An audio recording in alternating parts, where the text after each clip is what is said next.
one-size-fits-all legal disclaimer for the beginning of every episode that I upload. The views and the opinions expressed in this podcast are those of the hosts and guests and do not necessarily reflect the official policy or position of any agency, organization, employer, or company that they are affiliated with. Examples of analysis performed within this podcast are only anecdotal examples. They should not be utilized in any real-world analytics as they are based on anecdotal information. That is all. Hello, this is Robert Cross, and this is Cross Theory, the podcast where we look at this book, The Dictionary of Theories. I'm here with a very special guest today. As you can tell, he also has a book. Would you like to introduce yourself? Hello, Robert. Do call me Eddie, and if I may refer to you as my comrade in arms, Yeah. All right. because we are all trying to inject something into the world atmosphere to uplift and to elevate the general thought and feeling and the general consciousness, which I think is very badly needed now. Yes. So, by way of introduction, I'll keep it very brief. I've always been interested in this subject, and people ask me, how do you marry your interest in consciousness and spirituality with your very strict engineering and industrial background? And I say there is no dichotomy at all between the two. Um, the laws of physical nature are the outward expression and manifestation of higher laws of nature. And the perennial philosophy, which I've studied for over half a century, alongside my career in science and engineering, the perennial philosophy really shows if I can say, the spiritual engineering, the Yeah. esoteric science Mm-hmm. behind what we see as the physical laws of nature. Mm-hmm. So I can carry on, but maybe I shouldn't. You Yeah, yeah. might. Let's get this. Let's find out what the theory is that we will kind of loosely. I think I've said Mhm. before in other episodes, loosely talk about. It's not, again, doesn't need to be something we talk about all the entire episode. Mhm. All right. So the theory is abstract art. It's an art theory. Okay. So it's, let me read out the little description here. Synonymous with abstraction, this term has been employed since the first decades of the 20th century to describe non-representational painting, a style which persists today. So, do you have any feelings about abstract art? So, what is the definition you're reading out, Robert? I'm ready. It's from the Dictionary of Theories. That's what the cross Yeah. theory podcast. I do a different theory each episode, Yes, and I we kind know. of, again, we loosely talk about it. It's not like we have to talk about abstract art. But I just wanted to know what your feelings were about abstract art. Well, art is a wide term, Hmm. and anything, science is an art, and art is a Yeah. science. Hmm. In the sense that the practice, the application, the inspiration of anything one loves doing and one's interested in becomes an art form. It's true. And it's science in the sense that we are exploring and finding out and never coming to firm conclusions, but to temporary staging posts where we move on. So, abstract is very true, but we have to move from the abstract to the practical, Hmm. and practical doesn't mean utilitarian. Yeah. So you can use, let me show you Yeah. Yeah. what I spend, what I've spent a major part of my life, my love in life. Yeah. is playing the piano. Oh, okay, cool. I That's play my guitar, so yeah, I'm right there with you. Yeah, well, yeah. I mean, that's my beautiful Steinway piano. That's an awesome piano. Yeah, yeah, yeah. Yeah. Yeah, that's So awesome. music is as much an art, you wouldn't, as it is a science. There is the theory of music, Hmm. but if you just stick with theory, it doesn't express as art. No, no. So, Yeah. but it's abstract to start with. When you start playing and performing, it's very practical and very communicative and Mhm. very influential. Yeah. No, yeah, I completely agree. Now, I have a question, I guess, for you, since you've written such a Mm. heady book. I'd have to say this. I read the whole thing, and I was just like, my brain. I think I Yeah, told you, it kind of do you mean the four volumes or the single all volume? four, all four, the Oh whole my four. God. Yeah, yeah, yeah. I read the whole Wow, thing, and like my that's again, yeah, my very, my very vivid. yeah, yeah, yeah. My brain like enveloped into itself and then back out again. I have to say, it was kind of like a That's lotus very flower. courageous. It was, Thank you for yeah. that. No, no, no. It was great. But I wanted to ask you a kind of a heady question that has to do, I guess, with abstract art.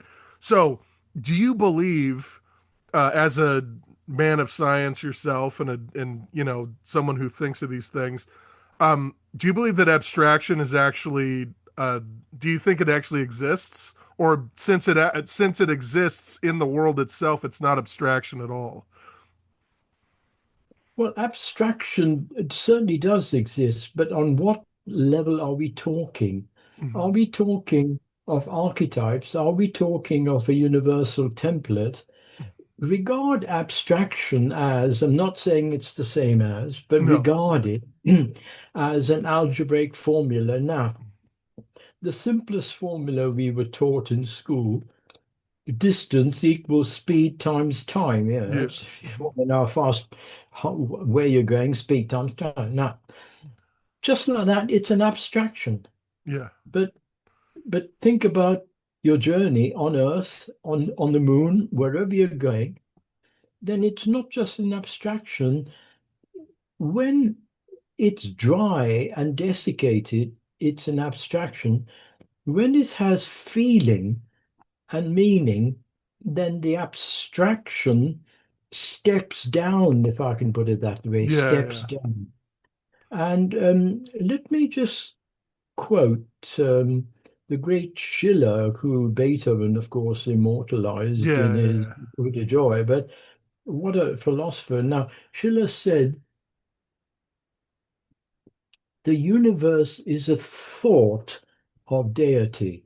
Now, that's an abstraction, Yeah. thought of deity. What does he mean? Now, No, but it he isn't. goes, Yeah. Mhm. but since that divine thought has overflowed into reality, the world born thereof has realized the plan of its creator.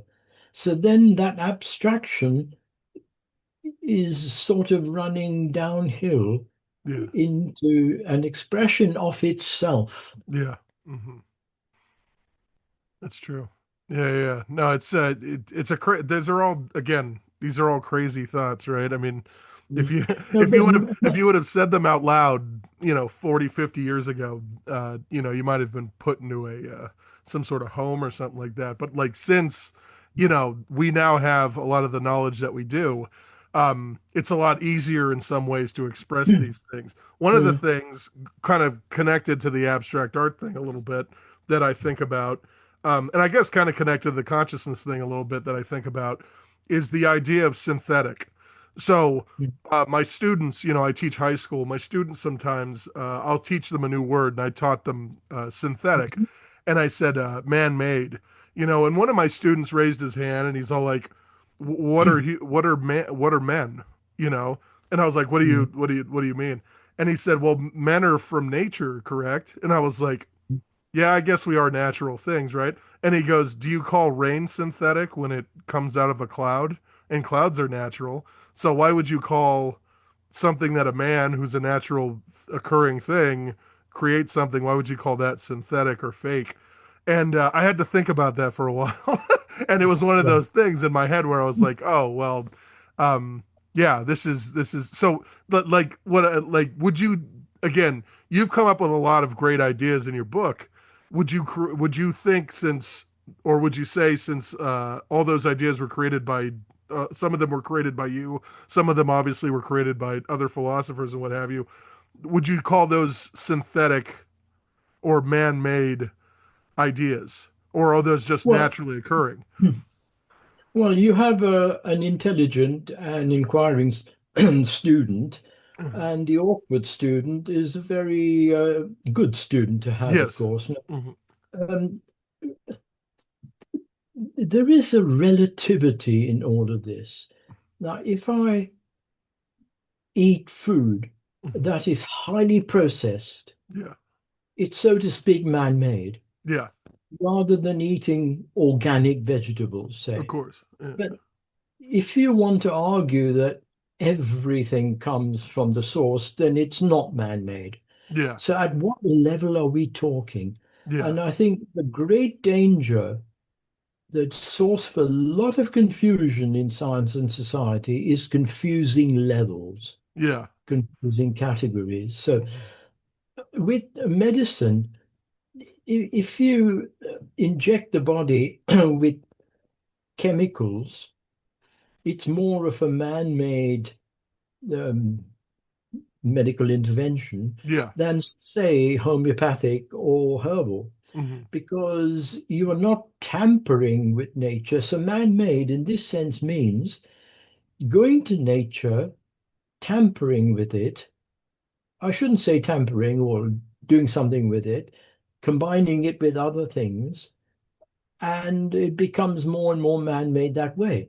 Yeah. Now, I would certainly say artificial intelligence is very man-made. Yes. Yeah. Yeah. That's true. Yeah. So, levels of inquiry, Yeah. and Yeah. this is where, in my opinion, science falters.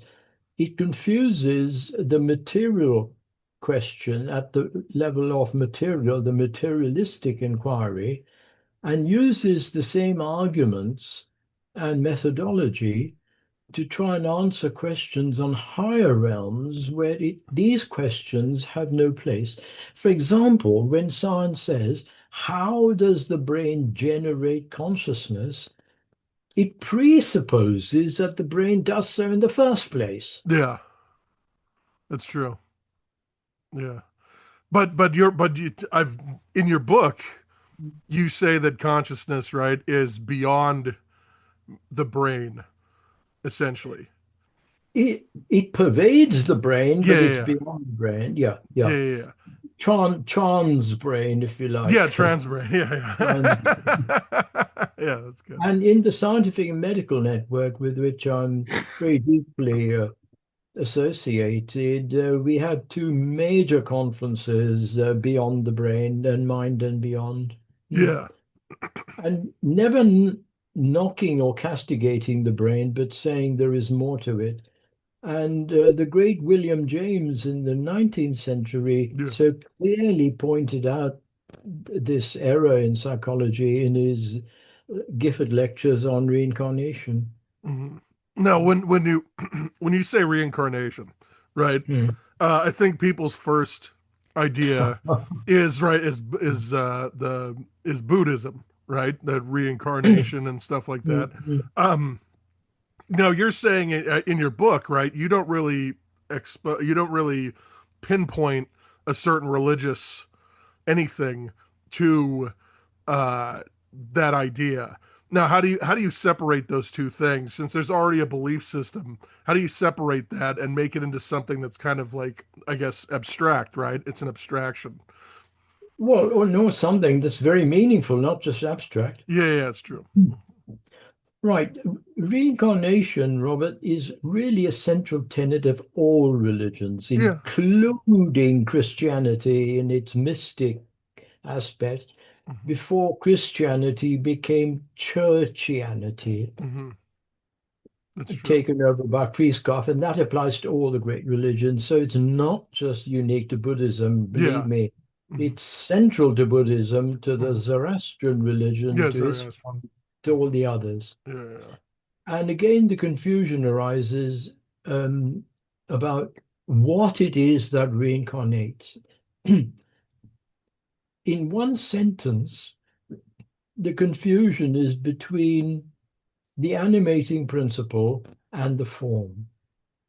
So regard the body, excuse me, yeah, regard the physical body as my overcoat. Yeah. When I cast off my overcoat, as it becomes threadbare, as my body becomes worn out, Hmm. I don't die, the coat goes. Yeah. So there is the immortal principle that gathers or attracts to itself new material, Hmm. and there is a very definite process, an after-death process that the perennial philosophy is very clearly enumerated in different ways about the dying process, the after death states, and the reincarnation process. And by the way, it's nothing to do with this idiotic idea I was born into a stone or an animal or a plant. Yeah. The trouble with all of these, and this is a serious point, Robert, that Yeah. Yeah. the point with all of these high level teachings is they are very easily corrupted Yo, yeah. Yeah. and Yeah. abused. And the corruption of the best is the worst. Yeah. So I was not born a tiger. No. I may display the characteristics of a tiger if I'm Hmm. violent and full of rage, Yeah. but I'm not born into a tiger. Yeah. So this is where loose talk and half truths cause a lot of mischief. Yeah. Yeah. No, that makes a lot of sense. But reincarnation and karma are absolutely central, in my opinion, to any upliftment of our human state, Yeah. and especially karma. Karma goes with reincarnation. Yeah, well then can you tell me a little bit about that? I mean, I'd love to hear your Mm, thoughts because I kind of I try to live my life. I mean, some people would disagree obviously, mm, but I mm. try to live my life as, well-intentioned as humanly possible, with in the back of my mind, if karma is a thing, I don't want to have any kind of repercussions later and later down the line, after I die or whatever. But I guess you can't. Christianity teaches you, I guess, in a way. I was not raised Christian. My mother Mm. raised us kind of agnostic in a way, but we.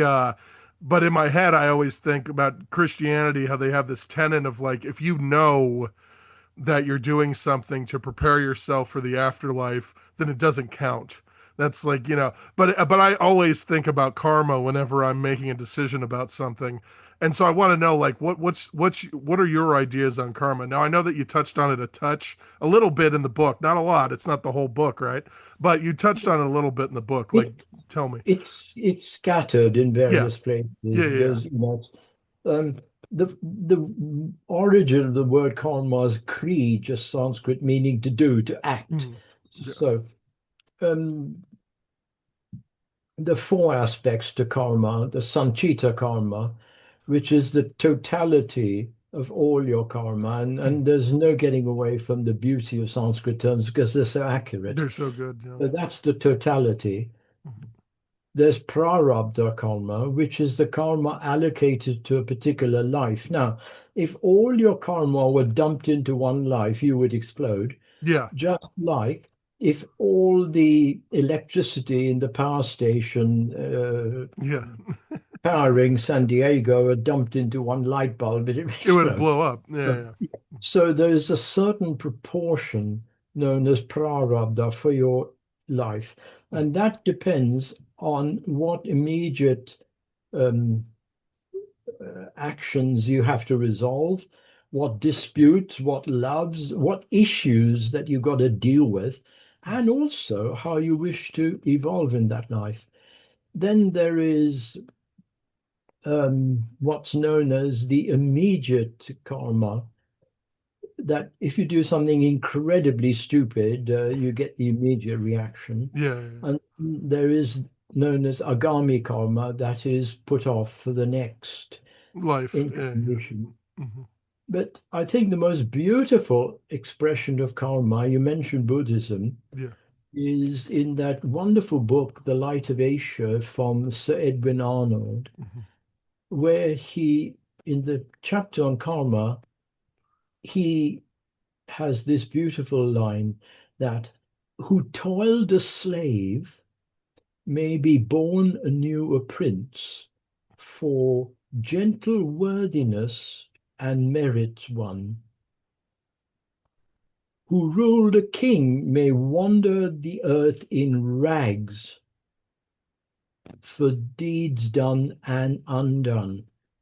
And I hope some people in the United States and other countries are listening to this. Yeah. You maybe think you're a king, you will wander the earth in rags. Yeah. So that's really the take-home message. And the one or the central point of the after-death states is the inside-out experience. As you've done to others, you experience yourself. Hmm. Good things as well, of course. Karma is not punishment. It Got is it. growth. Got it. It is simply growth. If you sit on a branch and cut it off, you don't blame gravity. You No. blame your stupidity. Yeah. Yeah. So it is for your growth, though it presents as punishment or blessings. Hmm. So I really think karma is something that politicians, statesmen, they barely think about it. How No. can you bomb a country, Yeah. Hmm. any country, if you had the slightest inkling of consequences? Yeah. Yeah.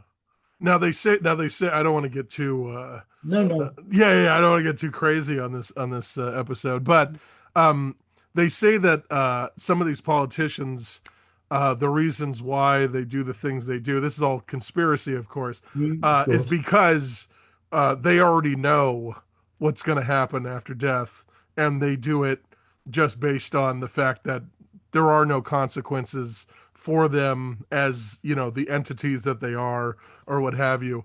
I don't necessarily believe that. I just think that, like you said, you know, they kind of have a uh, They it's already know. Oh, yeah, yeah. How humble. yeah, right. How humble.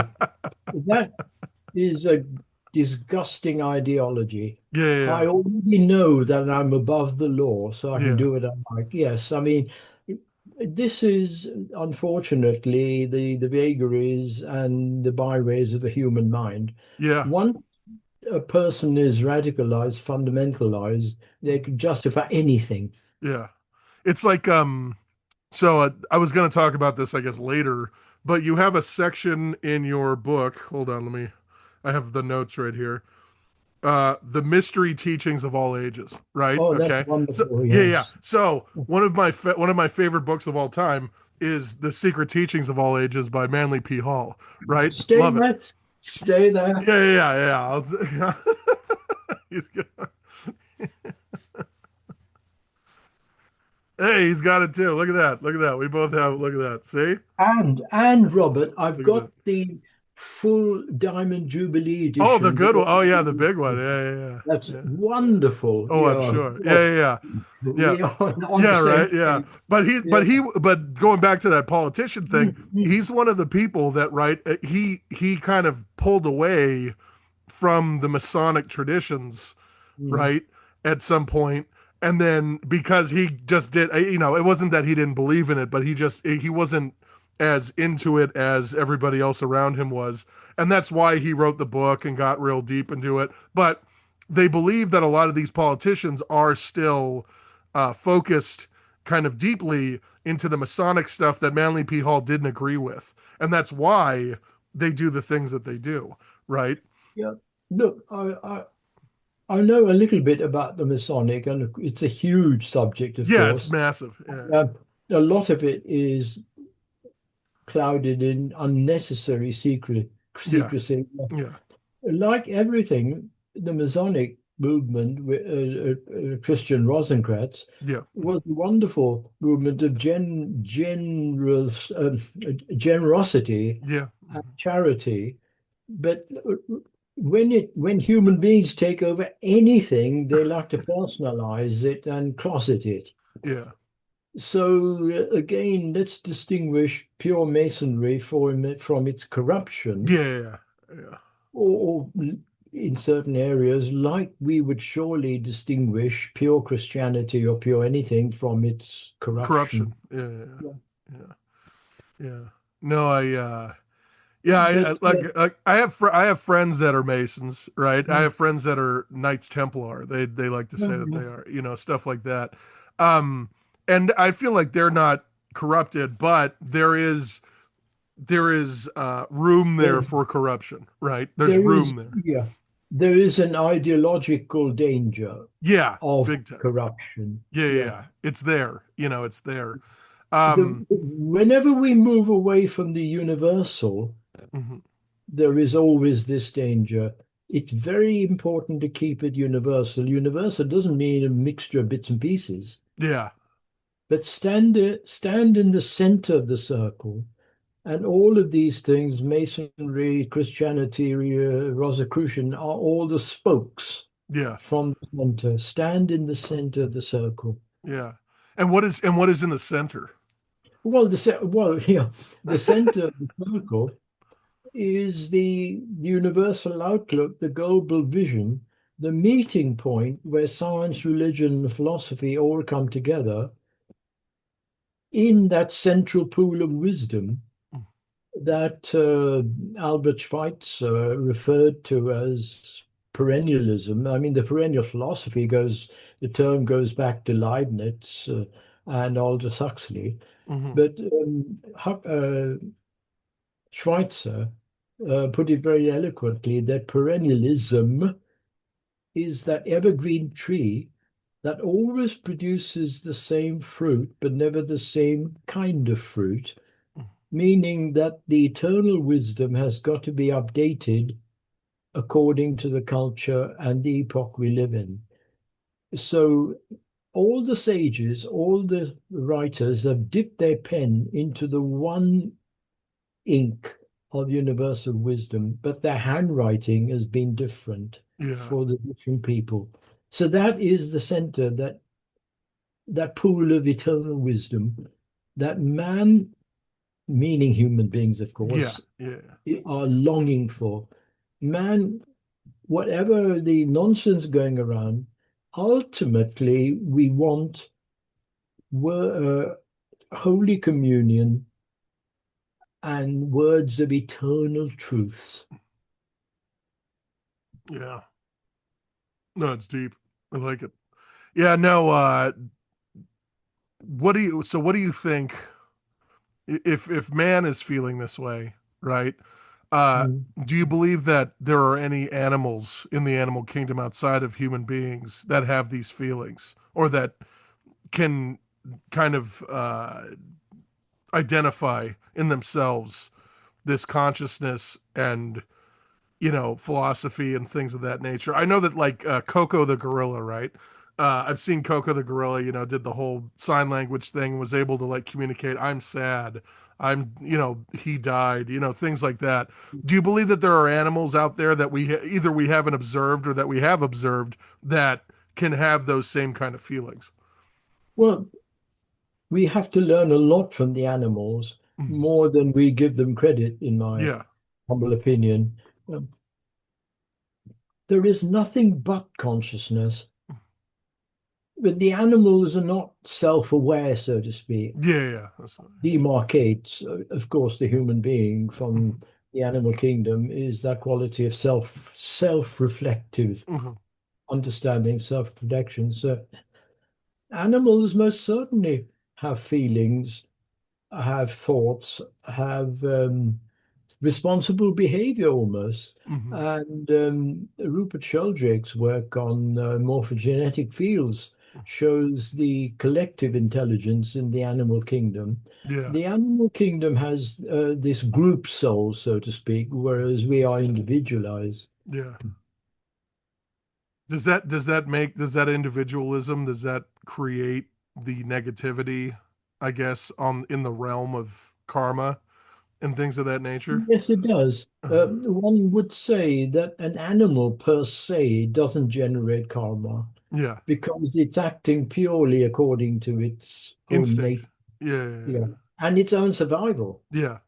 Yeah. That's true. So, but there have been wonderful instances where wild animals, I mean, I think a lion, I'm thinking, really, when someone rescued it from captivity, when he sort of saw the animal again, that lion was incredibly, what you might, in human terms, say, very compassionate and very loving, Yeah, yeah, yeah, yeah. so to Compared to speak, everybody else, right? Yeah, compared to, yeah. So the animal kingdom are our younger brothers yeah. Got it. and Got it. sisters. Got Mm, it. Got it. And then how about we've talked about animals and things of that mhm, nature. How about things beyond that? So I know that the who knows whether or not these UFO files that the United States is is mm. coming out with, if those have any kind of weight or anything like that. But let's say let's posit, right, that there are beings out there in the universe who have greater connection, I guess, to consciousness and greater connection to things outside. Do you believe that that could be a possibility? Well, I think it's not a possibility, but a fact. Yeah. Okay. Got it. But let's look at it two ways. The whatever NASA is releasing, the Yeah. latest NASA definition of life, which I've quoted in volume three of the Yeah. four Yeah. volumes, Yeah. Yeah. is really a chemical system capable of Darwinian evolution. Mm-hmm. Now, the perennial philosopher would say that is extremely arrogant and limited because just because we have such a limited window in onto life, our physical senses, we have absolutely no right to say consciousness does not exist in the mineral and all other kingdoms of nature. So there most certainly are inferior beings and superior beings, Yeah. all on the graded scale of consciousness. Uh-huh. And when people talk of seeing UFOs, you know, aliens in spacesuits, now just dwell on that. What's that telling us? Why would an alien necessarily need to wear a spacesuit? You only Yeah. wear a spacesuit as a human being because there's no oxygen. You can't deal with it. Yeah. Why would an alien need oxygen? So what we do, Robert, is we clothe the abstract idea Mm-hmm. with our mental imagery. Yeah. So God's an astronaut because we saw astronauts. Mm-hmm. So the great danger is clothing an abstract idea or pure idea with our mental imagery and our experience. And the great value of science is to distinguish between what your mind is inventing, Yeah. known technically as Kriya Shakti, the image making power of the mind, Yeah. distinguish that from what you are really seeing and observing. Now, do you believe that a lot of religions, going back to that point you just made, do you believe a lot of religions used that in order to connect with their followers? Like, Yes, definitely. yeah, yeah, yeah, Yeah, especially the more pure original, the original in the I don't mean primitive in the yeah, yeah, barbaric yeah. sense, but Like the more close animism to and the things like that. nature, Yeah, yeah, yeah, the North American Indians, the Australian Aboriginals, yeah. Got it. those who are closer to nature Hmm. most certainly drew upon these non-physical Yeah, beings, so to speak, and were well aware of their presence. And you only have to look at the hundreds of names that the various religions, East and West, give yeah, to these various entities to see that this isn't just invention, because all religions across all cultures and times are pointing to that central observation Yeah. of non-physical entities with whom and with which we human beings interact. Yeah. No, I got it. Got it. Yeah, because I always found it interesting how, it was never uh some like going back to abstraction, some abstract being who showed up and then gave everybody this knowledge. Instead, it's like a humanoid figure, or a person, or it's a flame, a burning bush, something like that. That gives the Yeah, but you say something important. Some abstract being gave knowledge, but throughout history, we find that certain highly advanced beings, let's call them beings, yeah, yeah, were almost tasked yeah, with elevating human understanding, hmm, human consciousness, yeah, and instilling a higher degree of awareness yeah, of passion. hmm, Well, I mean, obviously, one can think of Jesus, yeah, Zarathustra, yeah, hmm, Buddha, and hmm, all the Guru Nanak, Mahavira. yeah, But even in modern times, Ramana Maharshi, hmm, Krishnamurti, yeah, but going much further back, the perennial philosophy talks of august beings known as the Manasaputras, those who awakened the mind of man, not gave, but awakened. yeah, What these advanced beings do, they can't put mind into you, they can start it up, so to yeah, speak. hmm, yeah. They light the fuse inside of you. Exactly so, Yeah, like the spark, like the yeah, fuse. yeah. Yeah. So I Forget have a this. bunch. Yeah, I have a bunch of questions. Obviously, we've been going, doing our thing. But obviously, I have a lot of different questions here about the book. Um, how I want to ask just first, how long did it take you to write this whole all four volumes together? How long did it take you? Well, it was a 20-year pregnancy, Hmm. of which I would say 75% was during COVID. Got it. Got it. And the 75% is the labor part of it. Uh huh. Yeah. And I would say that writing something like this, unless you are a very old soul and an advanced being, it's Yeah. not something to do as a young man. No. Yeah. It's a bit like learning the late Beethoven sonatas. Mhm. You must learn them when you've seen life, experienced life, Mhm. seen and experienced love and suffering and all of that. Yeah. Lived a bit of a life. Otherwise, you're writing theory and you're just copying what other people have said. Yeah. So, that's the answer to your question. Yeah, no, it's no, yeah, it's interesting you said that because so I had a mentor. He passed away a couple years ago, but his name was Harold Jaffe. I was at a San Diego State University as a Mm, fiction writer. I was getting my mhm, master's in fiction, and he told me something similar to what you just said. Where because I asked him, I was like, "What do you think are some great books I should read?" And he was like, "Well." He told me the great books that you should read, you shouldn't read until you've already experienced some things because you're not going to yeah, understand them. You're fair going to, enough. Yeah. yeah, you're going to read them and you're going to be like, oh, these are such, going back to Mm, abstract mm, ideas, mm, because you haven't experienced any of it yet. And I feel like the world, unfortunately, with young people, especially sometimes people that are older than young, right? mm, They they read into things, they read things, or they gravitate towards concepts mm, that they mm. don't fully understand because they True. haven't experienced Yeah. those things, and Mm, that kind of convolutes them or like mm. murks up the water, I guess, Yeah. of those Yeah, things. absolutely. Yeah. Yeah, yeah, Sure. yeah. Hmm.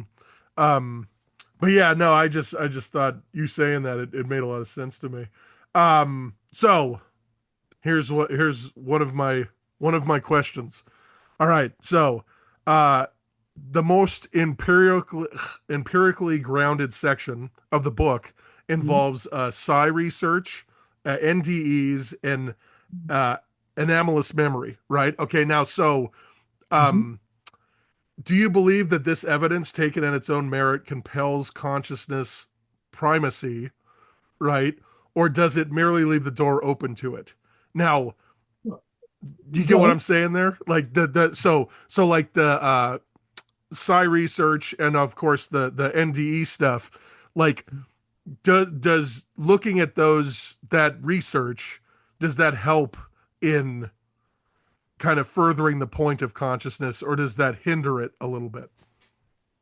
oh gosh, no, it opens the door, but it's up to you to walk through it Yeah, that's right. because it very clearly not, I mean, the word prove is almost meaningless. It Yeah, alludes yeah. to, Yeah, yeah. it points towards the understanding that there is much more to consciousness than mere physical death and the extinction of consciousness. Mm-hmm. And very significantly, the NDE research shows that when it's genuine, the individual, and this is so important, has undergone a complete transformation in himself Yeah. because the individual has come into touch with a higher version of himself that was Mm-hmm. always there, Yeah. but he's really made absolute contact with that. And if I can give you a glaring example of just that, Yeah. um, everyone's heard of Rudolf Hoss, Mm-hmm. the commandant of Auschwitz, Yeah. but his grandson, Kai Hoss, and this is something I read and heard on BBC World Service. I mean, if the BBC World Service are inventing things, well, I rest my case. Yeah, yeah. But you can verify. Anyway, Kai Hoss never knew about his grandfather, and family never spoke about it. And he only heard about him in school. Yeah. And he had no qualms saying his grandfather was the greatest mass murderer in history. Mm-hmm. Now, Hoss was, he had a successful, I think, a hotel business, well, quite successful. Then he had an epiphany, and this is the point. He had an epiphany experience. He then became a pastor, Mm-hmm. deeply religious, and then goes around the world telling people that the Jews are not the cause of the problem. Yeah. I mean, that's an extreme example, Yeah, and I yeah, yeah. think probably a relevant one. So the NDE, far even more than showing that there is consciousness beyond the brain, it also shows the incredible U-turn in the Mm-hmm. person's perceptions when he's had that experience. One of the main ones being a loss of a fear of death Mm-hmm. and extreme compassion towards everyone else. And there's Ibn Alexander and Rajiv Bharti and Mm-hmm. Gilbert Taylor and many others Yeah. who write in the same. And the interesting point, Robert, is the people who've had the NDE and turned to a spiritual outlook are those who were completely materialistic Yeah. in their outlook to start with. Uh-huh. No, that makes So sense. Yeah. it has great value. Yeah.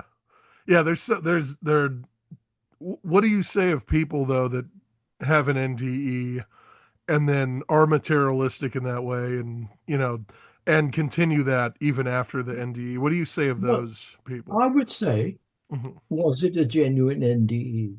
Yeah, yeah. Because Yeah. there's a lot of talk of NDEs, Hmm. and like everything, or many things in life, these things can be glamorized. Yeah.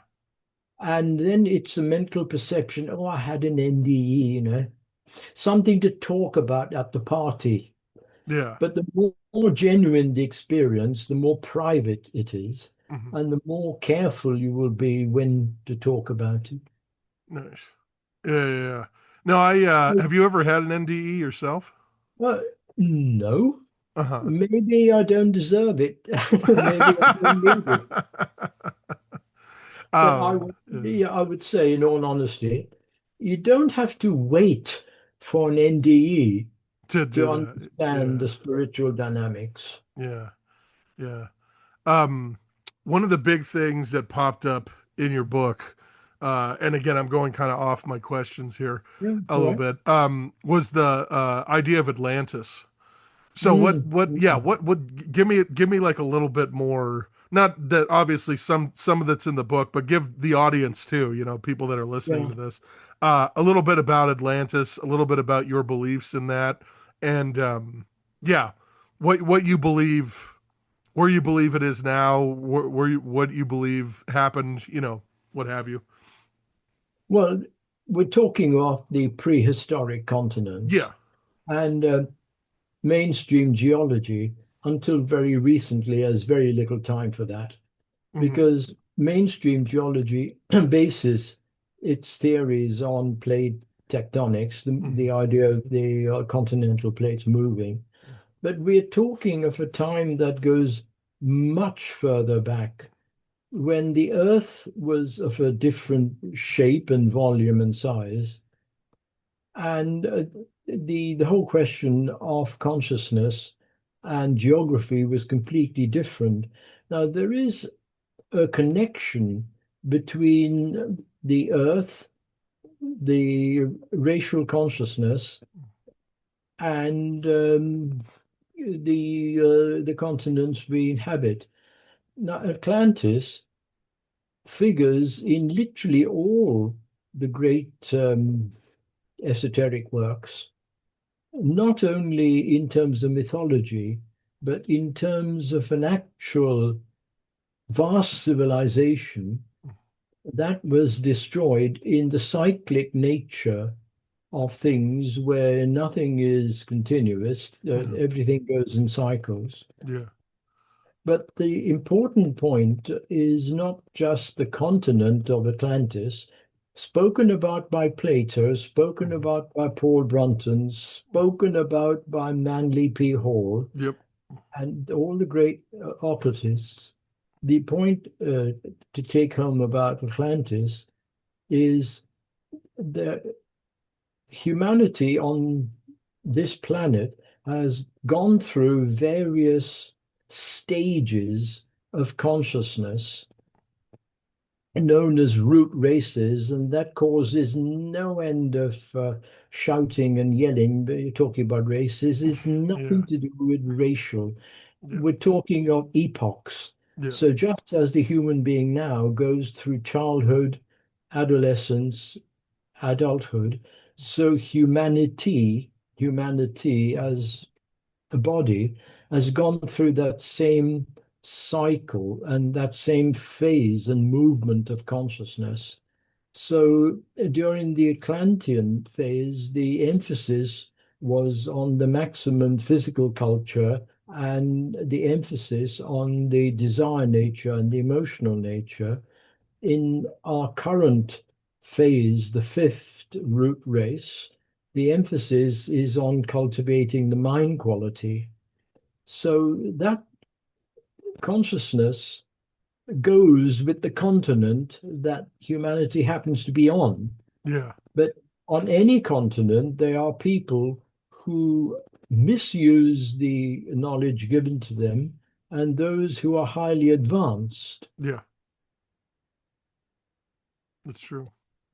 Yeah. The I used to watch this YouTube channel a long time ago called Spirit Science, and on there, I don't know if you've heard of them, but they have these they kind of make cartoons about certain things, and Mm, one of the episodes they had was about the Atlanteans, the Martians, the reptilians, all these mm, different people or peoples mm, coming together and having kind of a war um, at one point. Now, the people that run this YouTube channel, I'm pretty sure they're flat earthers. I can't like they've said it yeah. in so much what have you. And I've had a flat earther on the show before. Actually, we've had a conversation about it. Now, what are your ideas about that? Like, do you believe that it's a possibility, or do you think that it's something that I Well, guess, but I wouldn't conflate Martians with Atlanteans with reptilians. yeah, yeah, yeah. You wouldn't. And by the way, the Earth is flat. Yeah. Just look at your local cricket pitch. Yeah. Yeah. Yeah, Yeah. exactly. Here you have the constant danger Yeah. of an idea at a very high level Yeah. degraded Mhm. down to where the individual mind can cope. Yeah, yeah. No, I I get it. mean, conflating Atlantean with Martian and reptilian is no, Yeah. I mean, I find that ridiculous. Yeah. Yeah, yeah, yeah. Yeah. No, it's when I watched it, I was thinking in my head, I'm like, there's no way that this has Yeah. any kind of possibility Mm. whatsoever. Um, and they're like all the Atlanteans were slaughtered, and the Martians are present day humans, and there's still reptilians, and then there's all and that's the whole thing. Yeah, it's all weird, but I don't know. So Yeah, then yeah, you need to put on your scientific hat exactly. Yeah, yeah, yeah. and be very critical. Yeah, yeah, yeah. Yeah, because criticism is the gateway to understanding, right? Yeah. Um, so here we go. Here's another question here. Um, you argue that the suppression of evidence explains the scientific rejection of occult claims, Mm. but this mechanism also makes the framework unfalsifiable. Any counter evidence can be dismissed as suppression. How do you guard against this trap, essentially? Well, I've got a diagram in volume one Yeah. of Unfolding Consciousness where I talk about a truth filter, Mm-hmm. where any new idea that's acceptable to the scientific community is allowed through, but anything that is true but unacceptable drops into the trash can. Yeah. Now, the one of the best examples I can give you of suppressing hard evidence on non-physical phenomena is the wonderful work that four Nobel laureates did on an Italian medium called Stapio Palladino, and I mentioned that. Yeah. Now, who are the four Nobel laureates? Marie Curie, Pierre Curie, and Charles Richet. Marie Curie got two Nobel laureates. Yeah. Mm-hmm. They investigated this medium. Pierre Curie wrote about it. They saw things that they could not explain physically. None of this has been even mentioned, written about, allowed to enter the scientific consciousness because it goes against the materialistic culture. Yeah. Now, why? If science is supposed to be an open investigation of truth, critically, with evidence, how many Nobel laureates do you need to write Yeah. about the evidence they saw? Yeah. So the one of the reasons, one of many reasons, as Ian McGilchrist, who wrote the wonderful book Master and Its Misery and the two-volume Matter with Things, he explains why it happens because despite all the talk of evidence, modern science is practiced factory fashion. Yeah. Any young researcher who steps out of line will find his career on the rocks. Mm-hmm. And even an established researcher has a lot to lose by stepping out of line. Mm-hmm. So you have this dichotomy between the entrenched position of mainstream science and so many scientists who are now questioning and really beginning to ask awkward questions and veer, not just veer, but step into the non-physical while in no way rejecting their scientific work. Federico Fagin, for example, the inventor. And there is no dichotomy, there's no conflict between science and the spiritual. The one wonderful example I can give you is the great Florence Nightingale. Yeah. Everyone heard of her as a compassionate lady, a tremendous nurse. How many know that she was a great statistician as well? Yeah. And her statistical diagrams can be seen in her notes. And such was her understanding of statistics that she developed an intuition into it, like everyone who goes deeply into things. Yeah. And I only mention this because here is a scientist talking, not just a lady with a lot of feeling and compassion. And she said that indeed the laws of physical universe are governed by the laws of science, Hmm. but they are underpinned by a higher intelligence. Yeah. No, that's good. Yeah. So there is this resistance, of Yeah. course, um, peer pressure, not wanting to look stupid. But scientists talk about things over the weekend that they would not Talk mention. about. Yeah. Yeah. Yeah. Yeah. No, I get it. I get it. Yeah. No, one of the things I had a professor on a couple episodes ago from Morocco, Dr. Kabaj. He wrote a book on materialism, and one of the questions I asked him was about ghosts and whether or not Mm. he believed in ghosts. And he said that ghosts were just another agent of matter that we haven't quite, we don't quite understand yet. And do you hold any kind of beliefs in that way, that about spirit ghosts and things of that nature? A lot hangs on what you mean by matter, Yeah, yeah. not So physical matter, no, but, yeah, yeah, but the perennial teaching on the after death states makes very clear how and why apparitions manifest. mm-hmm. So, and depending on one's sensitivity, these things are there to be seen and experienced and heard and smelt, Yeah, if I can. yeah, yeah, yeah, yeah. Constantly. So, um, apparitions are very real things, Mm-hmm. and they have, I believe, have even been photographed. Yeah. Yes, they have. Mm-hmm. Harry Ofield's done that Yeah, from a newly deceased bodies. yeah. Now, do you believe that do you believe that those apparitions? Do you believe they hold any kind of consciousness? In the same way as my coat, when I cast it off, Yeah, retains the shape and the aftershave odor of yeah, its wearer. yeah. Now, depending on how earthbound the entity wearing the body, the coat, was, Mm-hmm. to that extent will the apparition be charged Mm-hmm. with the psychic residue of the departed entity.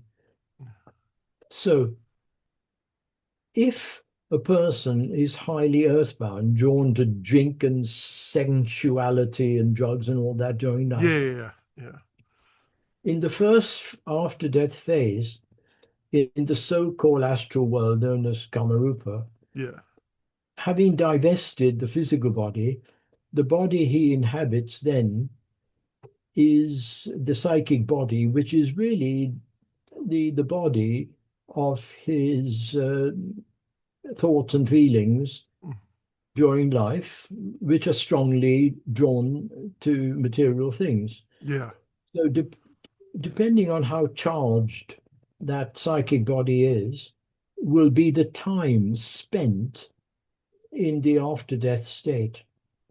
And then, after those energies are exhausted, when the individual moves on, known as the butterfly being released from the carapace, that psychic residue is the apparition.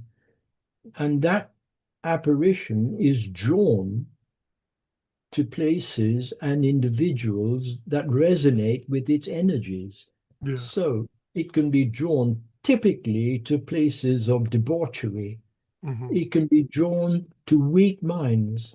Yeah. And this is so much to do with possessions Yeah. and obsessions Mm-hmm. and what's known as spirit release. But Yeah. it's not only the apparitions, but this is part of the answer. Yeah. No, that makes sense. Yeah, that would explain what religion calls demons, and things Yeah, like that. That would yeah, explain yeah. all that. Um, But no, yeah, you say that, and then I immediately, for some reason, as you were talking, I was thinking about the Akashic records, Mm. right? And how like people have said that they've gotten into deep meditative states and have been able to astral project themselves to a library of, of records and things of that nature. Do you have any kind of thoughts on that at all? Well, the Akashic records, science is actually a long last beginning to acknowledge it. Yeah. And there's no better evidence than this book by Irving Laszlo, the president of the Club of Budapest Budapest. and one of the greatest scientists. And it's called Science and the Akashic Field. Got it. Nice. So the Akashic records are the universal record, Yeah. but the lower level of the Akashic records, it's what's known as the astral light, Yeah. which is the psychic atmosphere Yeah. that envelops our Earth, Yeah. and which is responsible for a lot of the problems and the evils we see on Earth because what we send up will come down. Have you experienced anything like that? Like being beyond like an astral projection, even during like sleep? Have you experienced anything of that nature? Well, I hesitate to say yes Yeah. because if I say yes, someone's going to say, "So what?" Yeah. Yeah. But I've certainly had flying dreams, so to Yeah. speak, if you Hmm. call that OBEs, Yeah. fine. Yeah. But certainly dreams of intense vividness, especially musical dreams. Yeah. Nice. Yeah. So is Beethoven the is that the guy you really I've heard you talk about him a lot. Is that the guy you connect with when you're playing piano the most? Beethoven, Mozart, Chopin, Liszt, and Schubert, Nice. yes. Very But cool. Beethoven, the greatest example of what I would call strength and power, Hmm. Yeah. Yeah. the triumph over adversary. Yeah. Yeah. Because he was deaf, wasn't he? That was. Well, that was almost the least of his problems. Well, Yeah. his, Yeah. all his various illnesses Yeah. and relationship problems and all Yeah. were absolutely enormous. Yeah. The important point about Beethoven and Napoleon, it's interesting that the two were contemporaries, Yeah. that whereas Napoleon had a powerful ego, he used it in the service of himself. Yeah. Beethoven had a very powerful ego, but he turned it round Yeah. and used it in the service of music. Yeah. So it's important to have a strong ego, Yeah. but use it in service, Yeah. not in the service of self. No. Yeah. No, that makes sense. That makes sense. Speaking of that, I guess I want to get to my last and biggest question that I wanted to ask you. So I don't know whether or not this will make any sense. I'm sure it will, hopefully, right? But um, I have this idea, right? I've had it for a while now, and I forget whether or not I've actually talked about it on the show before, but I know I've talked to other people about it. But essentially, what it is that and I'm sure there's a philosophical name for this, but I haven't found it yet, or maybe I have and I don't remember. But so right now I'm experiencing this, right? I'm having this conversation with you. I'm conscious of this, right? But I have Mhm. no definitive proof that you're even conscious of me and that we're actually, you see what I mean? Like I Yeah, I don't do. I don't know whether or not I'm the only one experiencing consciousness and everybody else around me is just kind of my experience, or what have you. Do you understand what I'm saying here? It's an idea I have, and I don't know whether or not it holds any weight or whether or not you actually talk about it in the book. I can't remember, but it's like, how do you prove that you're not the only person conscious of this life, of this realm, of this reality? If we draw on quantum physics, there Mm-hmm. is what they call entanglement. Mm-hmm. Nothing stands in isolation, and Mhm. we live in a united world, Mhm. not a uniform world. Yeah. But in terms of entanglement, we are all deeply connected at a deep inner level. Mhm. But how do you prove? Why do you want the proof? Isn't the experience good enough? Yeah. Yeah. Well, when you prove, we engage the intellect. Mhm. And the trouble with all our logical definitions is that they are partial and one-sided. Why? Because they are bound up with the judging intellect and the one particular point of view. Mhm. So all our so-called definitions of reality are one-sided. Yeah. So no, one can't prove, but the intellect can neither prove nor disprove God, for want of a better word, for Yeah. divine consciousness, because divine consciousness is above the realm of intellect, Mhm. and the intellectual tools cannot access a higher state.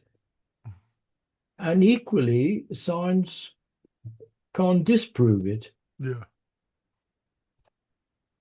Nice. Yeah, that makes sense. Now, right, then the whole question of who knows, right? It's Pops good up to and keep it open. yeah, you got to Yeah. keep it open, right? Who knows? Who knows? Who knows? All right. Well, this was great. Do you want to talk a little bit more about where people that are listening to this can find your book, what it's called, how like what you're and also what you're working on? Are you working on anything new? Oh, I'm always working on something new. Yeah. Yes, yeah. Well, the four volume work, and it sounds daunting. The fourth volume is references, Yeah. uh, nearly 200 pages of index, Yeah. to make life easy, Yeah. bibliography, and brief descriptions on key scientists and philosophers. Hmm. But the three volumes are really, I hope you found, quite accessible. Oh yeah. Super. Yeah. Every chapter has a synopsis and a Yeah. conclusion, Hmm. and it starts with an overriding introduction to all the chapters. Yeah. Where you find it, well, the usual places, the publisher and Amazon. Yeah.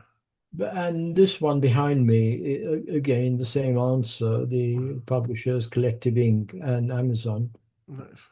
Very But cool. what I'm working on now is really, again, trying to show that all of these disparate and wide subjects can be taken back to their one source, Hmm. the one pool of universal wisdom, and therefore to understand in a deeper sense what it truly means to be human. And I would say, given this massive emphasis on money and material we find in the world, Yeah. bring to mind what the great Franz Liszt, the great composer, pianist, and philosopher, Yeah. what he said and wrote when he was contemplating the portrait of Saint Cecilia by Raphael, the patron saint of music. He said, God has concealed more joy in an artist's might than in all the gold of a millionaire. So, what I would say in life, obviously, we need a certain amount of outer treasures. We need to afford our houses and cars, but that's enough. Yeah. Go from outer riches to inner treasures. Hmm. And the richer your inner treasures, the happier you will be. Yeah. That is why the artist is prepared to starve for his art, That's for right. love. Hmm. See how miserable these billionaires look. Yeah. They always want more and more and more. Yeah. And then they want to freeze their bodies in liquid nitrogen to Yeah. wake up one day and get more. Hmm. So I would say the perennial philosophy teaches that the soul of man, human beings, is completely immortal, but its growth and splendor is entirely up to us. Yeah. And we are our own lawgiver. We give punishment, doom, gloom, reward to ourselves. Yeah. Go from outer riches to inner treasures. Well, that is a beautiful, beautiful thing to stop on. Thank you again, Thank Eddie, you, for Robert. being on my podcast. I appreciate you. And again, you could pick up all of his work on Amazon and with the publisher Collective Inc. This has been Cross Theory. This is episode 21. We talked a little bit about abstract art, but we talked more about life, about consciousness, about inner treasures. Okay. Have a good one. Thank you, Robert. Thank you.